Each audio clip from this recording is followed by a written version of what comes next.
one of the biggest matches, of course. European powerhouses in action. It is Liverpool versus, guess who? Real Madrid. That is the big match for you. Liverpool beat Madrid last in 2009. Since then, they've had 6 matches, 2 finals in the Champions League, Jofra. But Liverpool have not won a single one out of them. What's your sort of early prediction for what's going to happen? Well, it's not easy, the prediction, because I think they are both not in the best moment. Probably Liverpool, recovering some feelings from the last 2 victories, as Klopp said.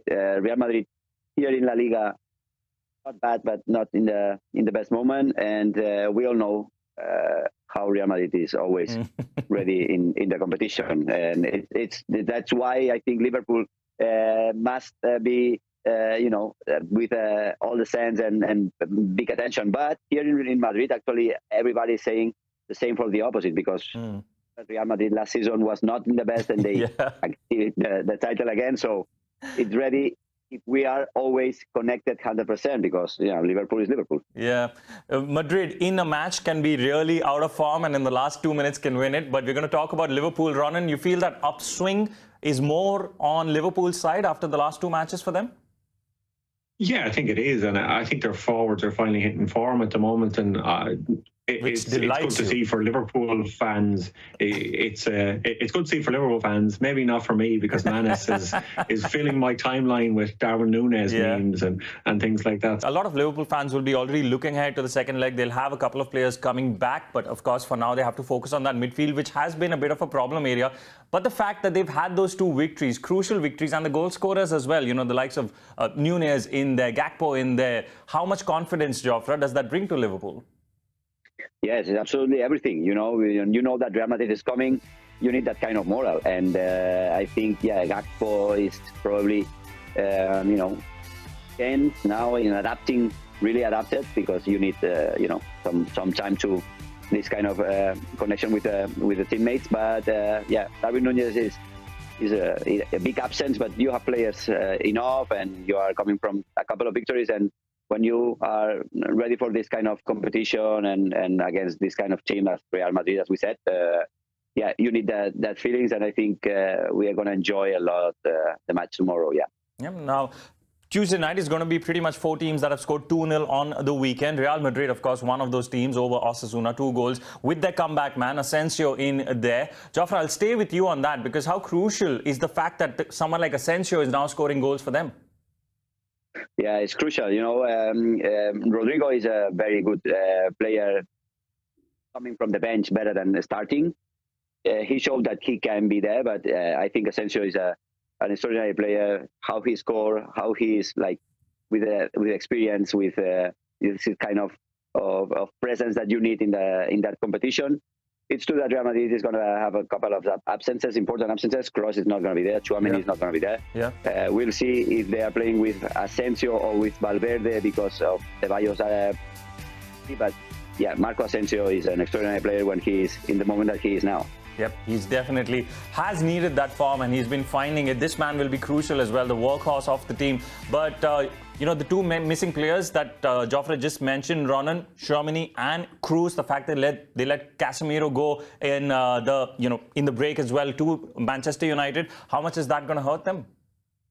Yeah, it could be a difficult one, and I suppose that's a big talking point ahead of the game, is the midfield battle, because Liverpool obviously have had their own midfield troubles this season, but in Bajcetic they have a player coming into his own, and similarly Real Madrid have Camavinga, so both teams have exciting young midfielders, and maybe not the experienced midfielders or the kind of on-form midfielders that they might have had otherwise. So the midfield battle should be an interesting one. It'll be intriguing to see what the managers go with, who starts in the game, like will Asensio play? There's lots of options, and it's going to be an unpredictable one, and that should make it interesting for us as viewers. Now, before we move on to the next match, you know the drill, Jofra. You weren't here last week. 1-word prediction: who wins and what scoreline? Quickly. Okay, it's going to be for Liverpool, 2-0 for Liverpool. Oh, wow. Okay. Ronan? Liverpool 2-1. Ooh, okay. That makes Liverpool fans happy, doesn't it? Real Madrid. But I'm not convinced at all about that answer. Yeah, we're not on a time strain, Sid. I'd like some more analysis, please. Okay, right. Let me try and give you some analysis. And it's interesting actually listening to Stevie talk about Liverpool's performance against Newcastle today, which of course, well, make up your mind. Do you want me to give you the quick answer or the long answer? In all honesty, when the draw was made, what was it, a couple of months ago, I thought over 2 legs Liverpool would be better than Real Madrid. The way that Liverpool have collapsed since then changed my mind entirely on that. That said, these last couple of games, the Everton game and the Newcastle game today, which of course I haven't been able to see because we've been here, but listening to Stevie talk about it, and also the fact that Madrid haven't always convinced. And yet there's a little bit of me that thinks with Madrid, there is a level of quality there, and we saw last season that even when they don't play well, they find a way to play. I think partly because the quality is there, and it's about having the moments rather than necessarily dominating games. I think there's also something about Real Madrid, which is a combination, I think, of, if you like, the confidence that says we're good enough to win, even if we're not playing well, but also the humility, I suppose, might be one way of looking at it, to accept that even though you're a great team, even though in theory you're the biggest club in the world, that there will be periods of the game when you don't dominate, and you don't panic because of that, or you don't think, we're terrible because of this. You don't think this team are just too good for us. You always think there's a chance, and there's a bit of me that feels that over 2 legs, Real Madrid will find their way through. The big question for me is Benzema. I think we saw it tonight.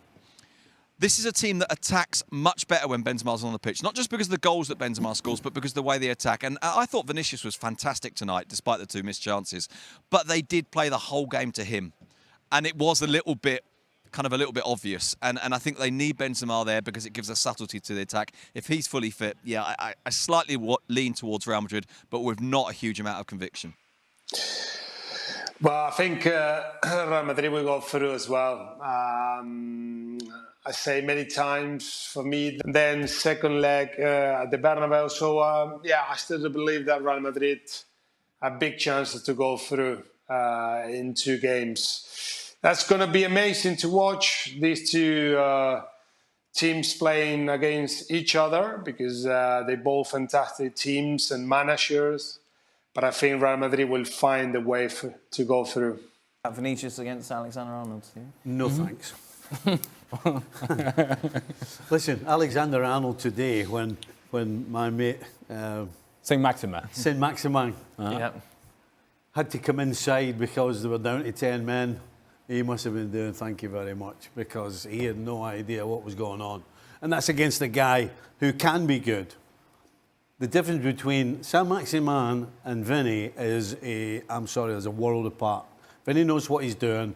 Vinny's got the confidence and the football brain to take advantage of situations against Alexander-Arnold. So if he gets as much of the ball as he did in this game against Osasuna, then it's going to be trouble. Who have you got going through?